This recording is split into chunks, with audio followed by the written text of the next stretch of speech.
Usap-usapan ngayon sa showbiz ang posibilidad na si Vice Ganda ay pipirma umano sa Star Magic at tuluyan ang iiwan ng matagal na niyang talent manager na Viva Artist Agency.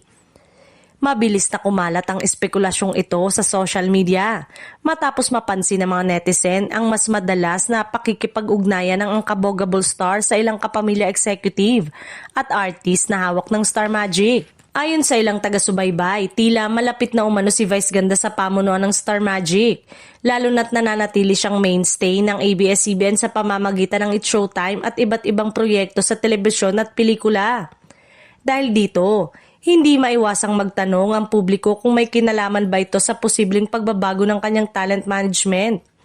Gayunpaman, wala pang opisyal na kumpirmasyon mula kay Vice Ganda sa Viva Artist Agency o sa Star Magic hinggil sa nasabing issue. Nananatiling tahimik ang kampo ng komedyante, kaya't marami ang nagsasabing maaaring chismis lamang ito o haka-haka ng mga netizen na mahilig magbasa sa pagitan ng mga galaw at post ng mga artista.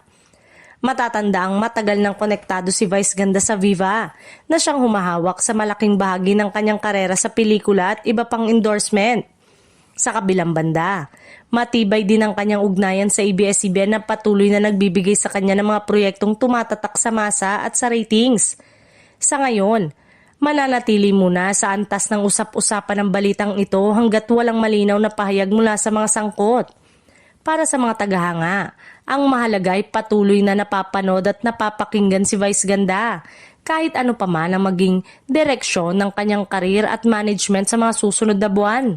Samantala, nakapirma man sa Viva ang kabogable ay exclusive naman ito sa ABS-CBN contract para sa It's Showtime at ilang palabas ng Kapamilya Network.